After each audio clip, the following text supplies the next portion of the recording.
Welcome to everyone tuning in, and a special welcome to our panelists. Happy Internal Audit Month. I am Mbali Masego, and to close off this very important month, we thought what better way than with a conversation that brings real and lived experiences of internal auditors to life.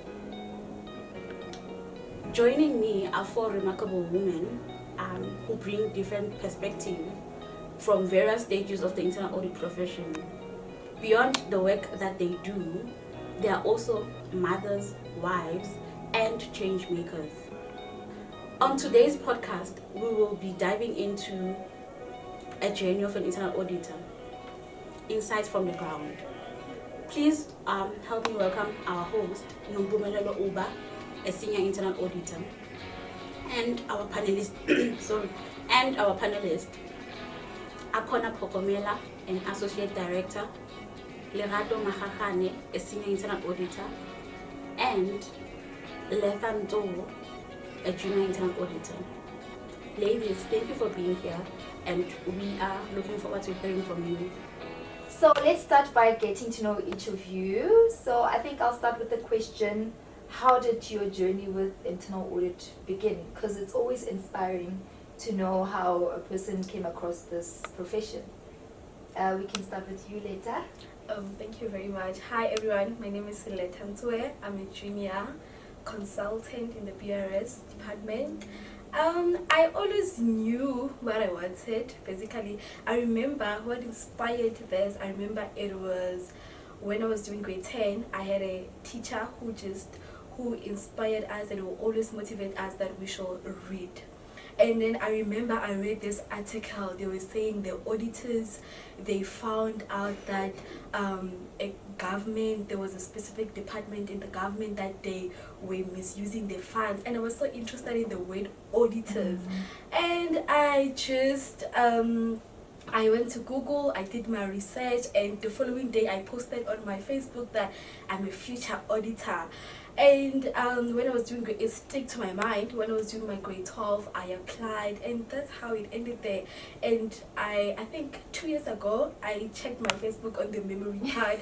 I saw that it actually, I think 7 years ago, I posted that I'm a future auditor. Manifestation. So that's like a manifestation, basically dreams to come true. So that's how it started. Okay, Thank you. All right, thank you so much.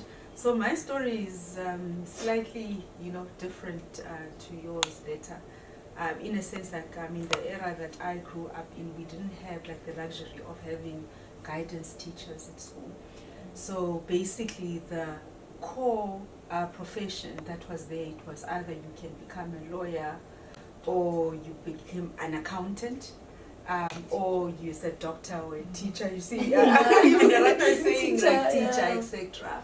So I sort of like, based on the curriculum that was also there at school at the time, was that it sort of like channeled you.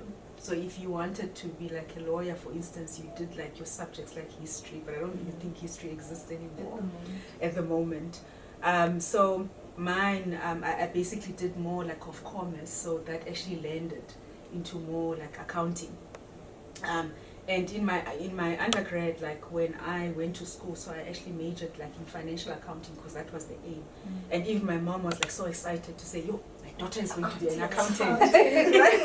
Right. But towards like the third year like of my studies, we were introduced like to internal audit. So we actually, as part of like the University of Pretoria, we were part of like the first endorsed program, like internal audit program. So we studied at a time where we didn't even have like textbooks. We used like the lecturer's research as well. So that's how I found it like interesting, in as much as I wanted to be like a CA, but then I changed towards the third year, and that's where I got introduced to the world of internal audit. And it's been 20 plus years, don't do the maths. But it's fascinating. Yeah. That's so interesting. It is, yeah. Thanks. So my name is Lerato Mahakane, and I think my journey is it's way different to yours. So I've always had a passion for accounting. It was basically my strong point starting from high school, It was my strong point. I remember in grade 10 where we had to choose our subjects. My teachers insisted, no, you should do maths and science. But I knew science is not, it's one of my weakest points, in fact. So that's when I chose the commerce stream, then accounting, economics, business. And of the three, I enjoyed accounting more.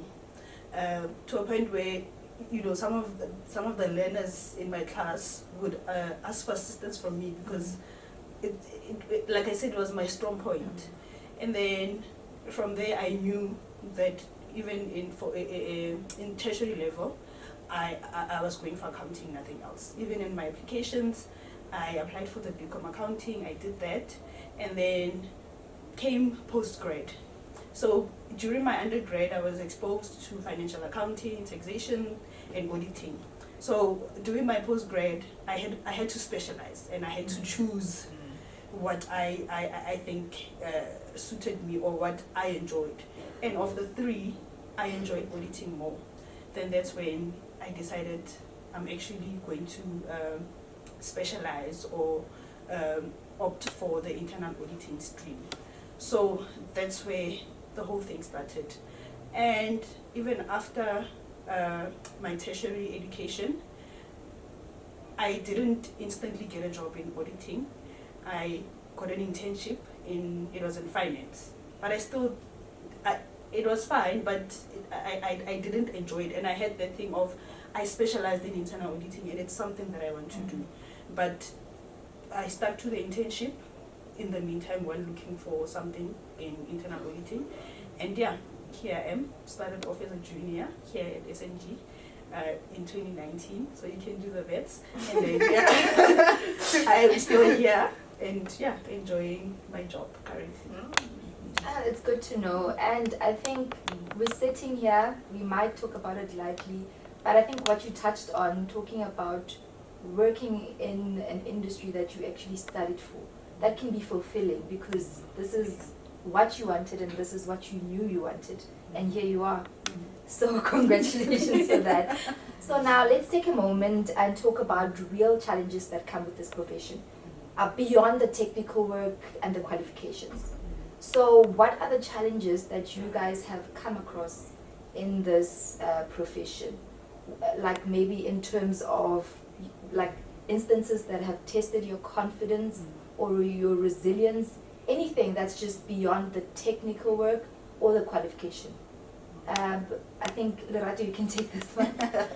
Okay, so for me, there's been, I don't know if maybe this is a bit technical, but there's been a transition. Remember, you come in I came in as a junior auditor. I didn't have experience, you know, having to learn the environment.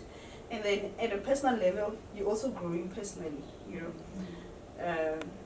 At some point you have kids, at some point you get married, and you have to try and balance off your personal life, you have to have a social life, you need to balance your professional life. So that's where it was a bit challenging for me. You need to learn to manage your time, you know, give your family some time, give your kids, you know, that love and affection, but also try to excel in your job. So that was one of the challenges that I've encountered in my career. And that transition as a junior, there's only so much that you do, you're still learning, but as you transition at my level now, you get some junior people that you teach on the job. So yes, those are some of the challenges that I can say I've encountered so far. I think I relate with you when it comes to finding yourself, or rather building your career, while at the same time you're building this personal life, you're getting married, you're having kids. So I think you're correct in terms of juggling those things can become quite challenging. I think this is not just in the internal audit environment, but it's spread all over. Akwana, your point? Yeah, I think like for me, like I mean, I definitely relate because I mean obviously I've had a longer, you know, journey. But I suppose like when you are starting out, like as well is that when you're an auditor as well, it's challenging. It's a challenging profession, like also like altogether. Like when you are dealing with your client, because you are actually seen as the most knowledgeable, person, when in actual fact you might not necessarily be.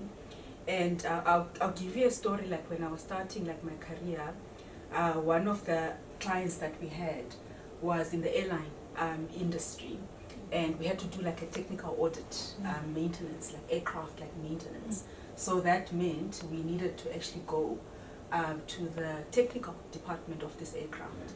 And when you're in the technical department, you're actually dealing with who? Engineers, right, as well. And like for me, having studied, financial accounting, then internal auditing, being a certified internal auditor, and probably having like 2 or 3 years like experience, like what do I know, like from a maintenance point of view. So we went, like, I mean, the first thing that they say is that never go alone, right? You're going numbers, right?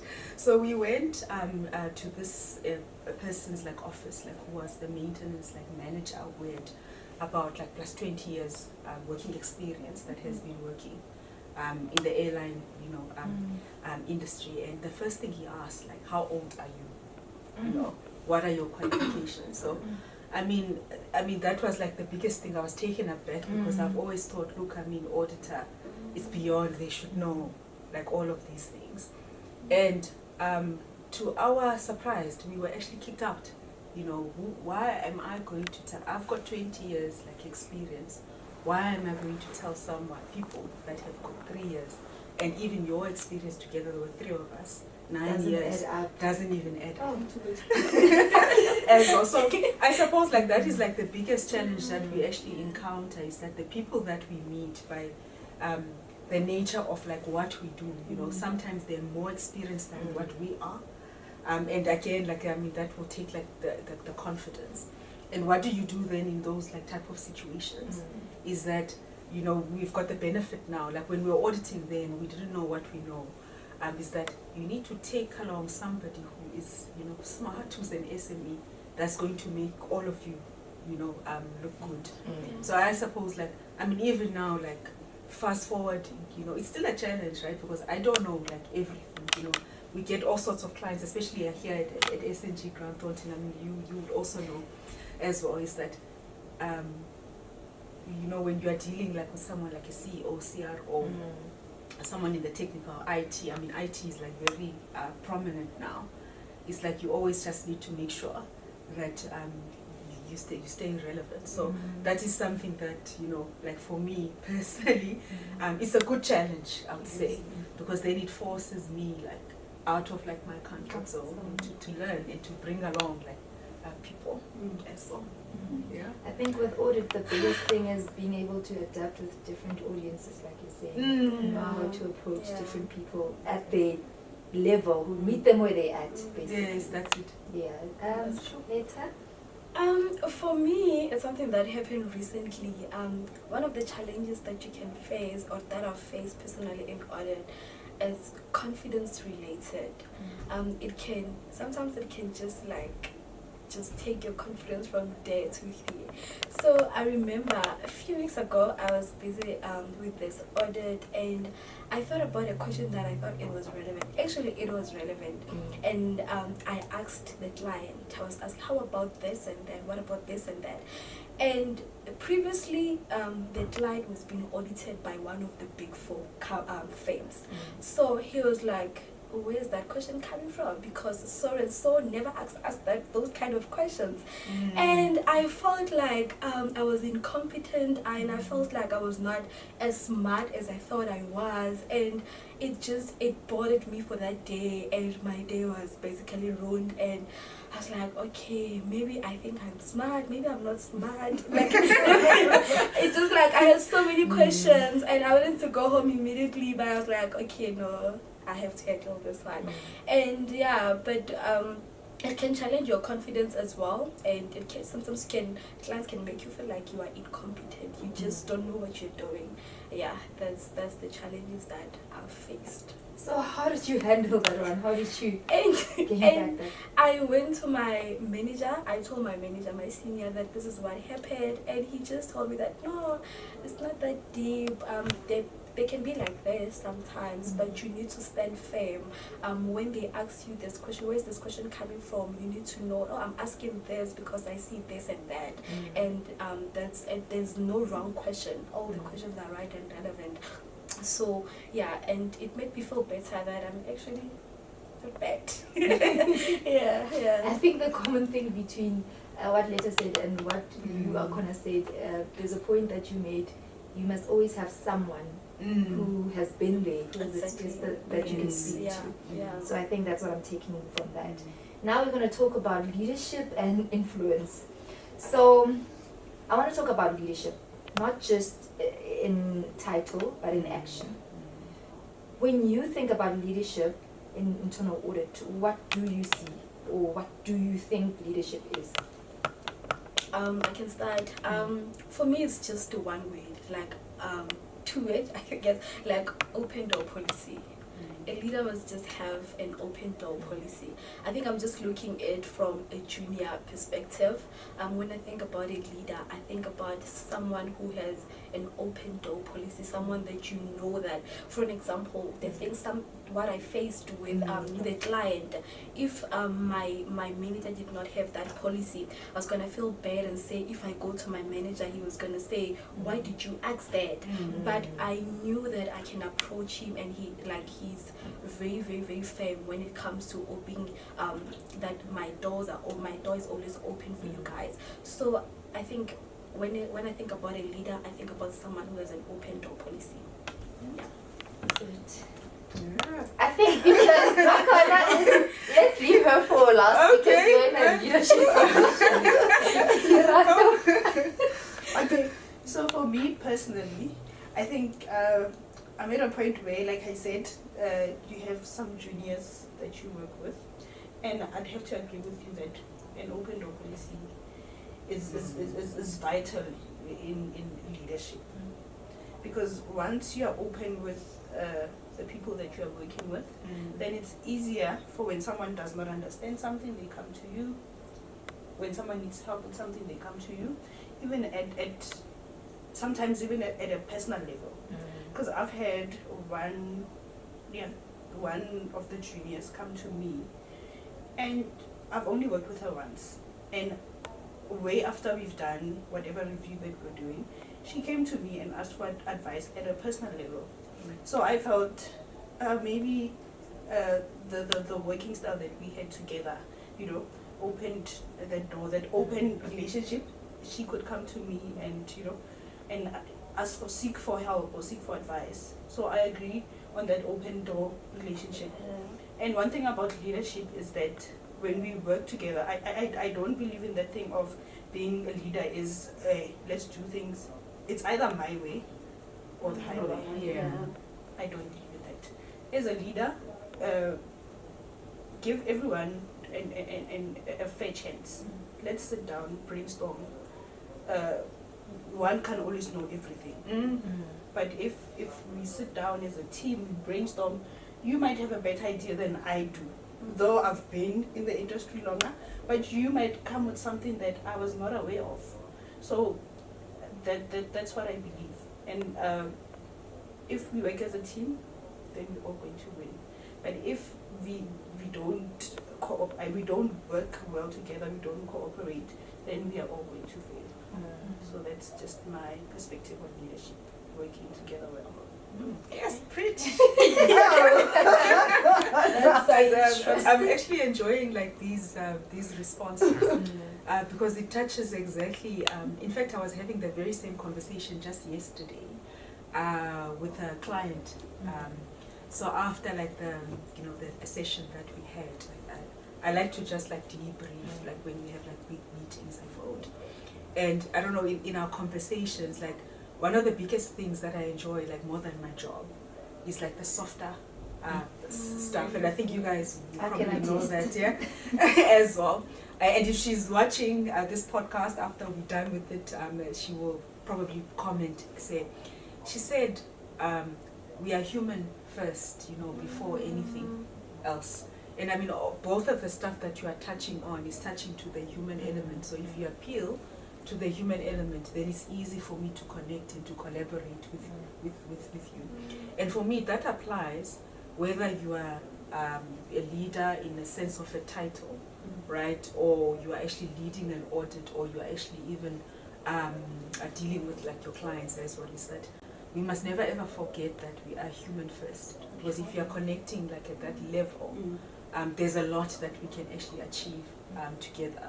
So I believe that, you know, it's one of like the good qualities is that, and if you are believing that we are human first, like just be a decent, you know, human being while you are at it, right? As well, because all of us, like, we're here to serve a purpose. We all want like the same things.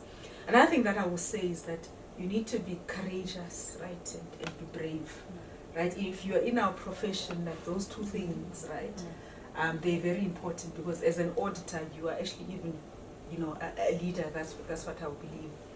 Be brave enough to call out, you know, what is wrong, and be courageous enough as well to write what is you know, what is right, what is going right. Because more often than not, we want findings. Like if you, for instance, if your manager, you don't have any findings, you've got a set report. Hey, I tell you, are you sure you looked at the right? Did you do the work? Did you do the work?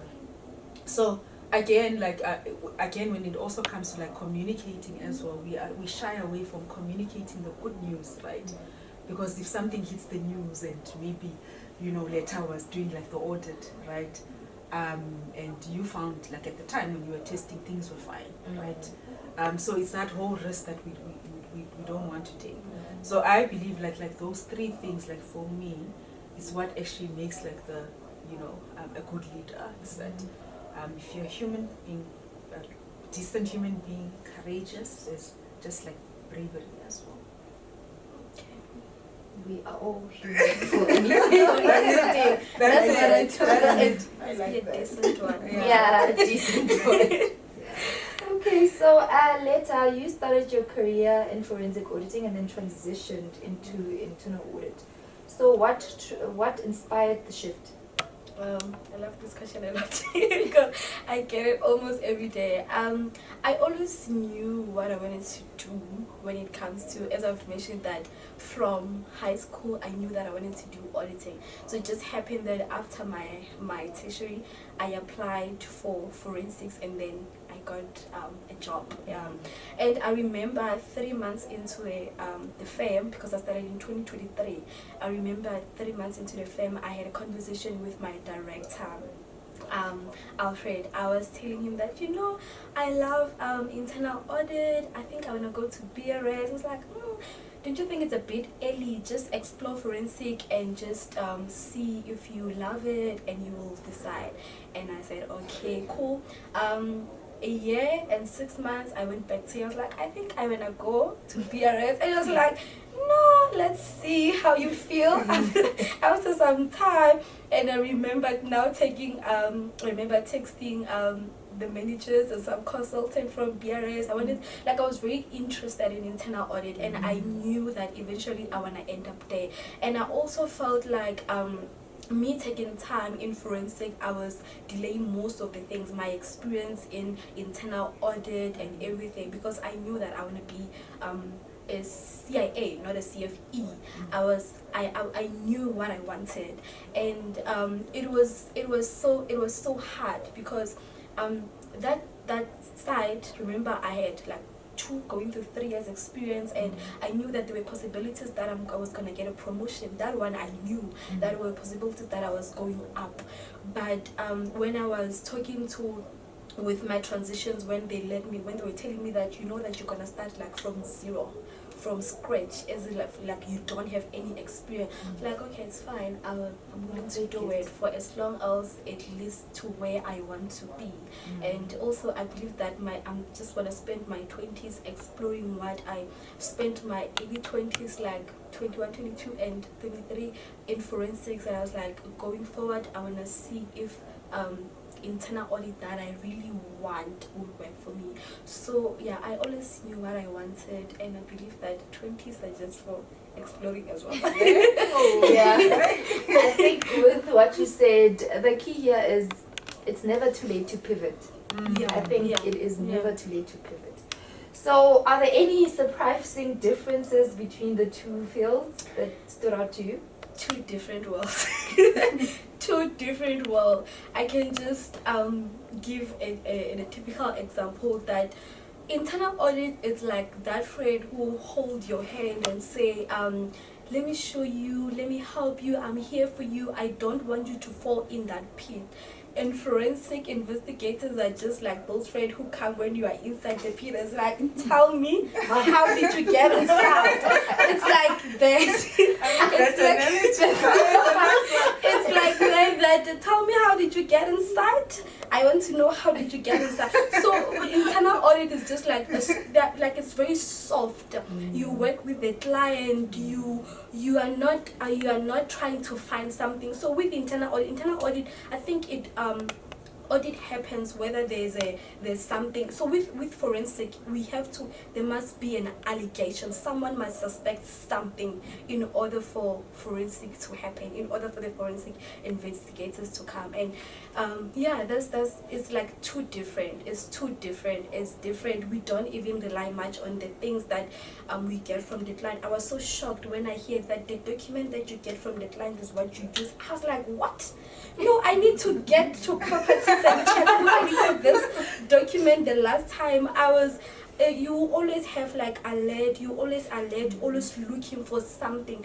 You are not a detective, but you are a detective like. That's how it is in forensic. So it's too different. Internal audit, you work with the client, you just there to help them. But with forensic, you're just there to prove that yes, something is happening there. It's very different. It's very different. I love the energy. Guys, we are here to help. For real. So let's talk about mentorship. So mentorship plays such a crucial role in professional development. So have you guys had some type of guidance or mentorship along the way that helped guide your journey in internal audit? Akon, I think we can start. Definitely. I think, it's something that is very important. Just to have that person where you can just bounce like ideas from. So I've always had a mentor since I started out like my career. So before SNG, I was in another consulting firm for about 12 years, where it's a similar model, where they call them counselors over there. Here we call them mentor and mentees, where they assign you like a manager as well, that you talk about like your career progression. But over and above that, because there's different types of like mentorship, like where you can get like coaching. So it depends like what is it that you're trying to achieve. And also as and when you progress in your career as well, there's certain things that you would want to have like coaching on. Like for instance, if you're interested in being a presenter or you want to be a better leader, like etc. So there's different people that have definitely played like that role like in my life, where I felt like I needed like that kind of like support as well. And funny enough, like all the mentors that I've had, it's never people that are actually in the same department, like doing internal audit.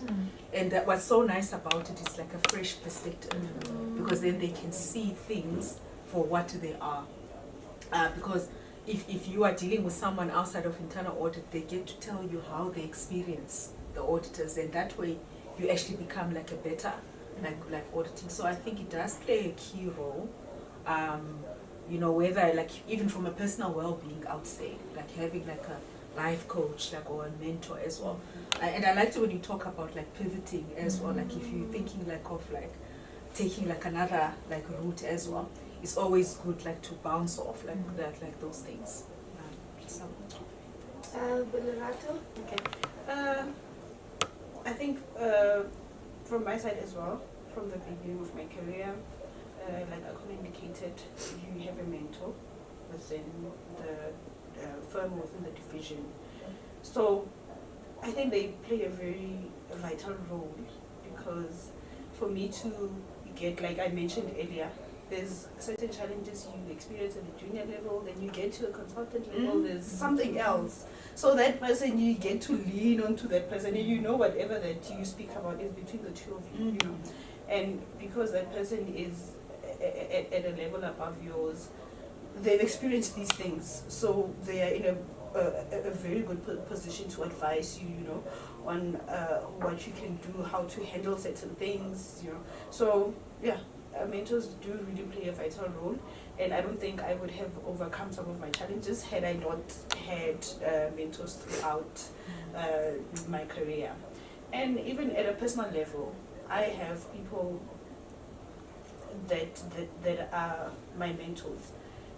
Even though it's not something that's, you know, official that you are my mentor, but we always have people that we lean on to. I have my mother. I always lean on to my mother. Whatever challenges I experience, whether personal, whether work-related, I can always talk to my mom. I can always talk to my husband. I have a brother that has always been by my side in my career. I remember even after my undergrad, I thought, no, I'm ready for the workplace, and he was like, look, you are doing your postgrad, because once you start working, you will never go back to school. So it's important to have people that can guide you. You can't always be by yourself in your little corner. I don't think one can strive and achieve whatever that, yeah.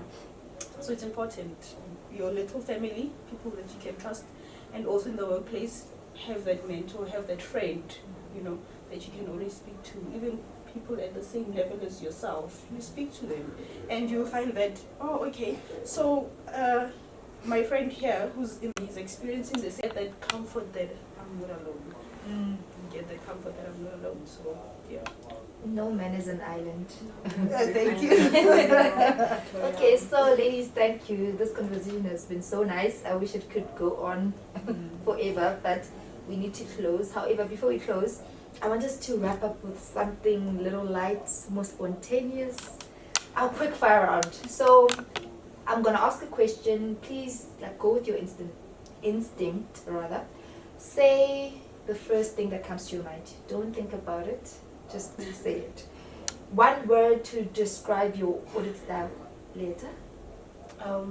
Diplomatic. Okay. Akona. Collaborative. No, I couldn't took my answer. So then you took my answer. You can use it also as well. I also use it collaborative. Okay. Best advice you've ever received. The best advice that I've ever received was from Tawanda. You must have a teachable spirit. Yeah. The best advice that I've ever received is that not everything requires your energy. You just need to spend things on your time and effort on the things that make impact. One thing I've always been told, be yourself. Be yourself, no matter the challenges, no matter if you feel someone is better than you, be yourself. Okay, so the last one. If you were a superhero, or rather, if audit were a superhero skill, what would yours be? Compliance commander, I think. Compliance commander. Okay, like for me, being able to read minds and to definitely communicate in the way where I can just connect with everybody. I would say value add. That's what we're here for, to add value. So I would be the value adder. Oh, so you heard it, everyone. Thank you so much for joining us once again. Thank you, ladies. I think this was fun, wasn't it? It was so definitely so much Happy fun. Into Audit Month. And that brings us to the end of our SHEroes podcast today. A heartfelt thank you to our amazing panelists for not just sharing the technical side of auditing, but also the human side too. The challenges, the growth, and the impact that they are making every day. To our listeners, thank you for joining us. We hope you will leave this conversation with a deeper appreciation of the journey of an internal auditor and the women who are making it their mission. If you like the video, please share it with a friend or a colleague and leave us a review. Your support helps us to keep shining a light on stories and voices that matter. Please don't forget to follow SHEroes on all social media platforms. Until next time, stay curious, stay courageous, and celebrate the SHEroes amongst us.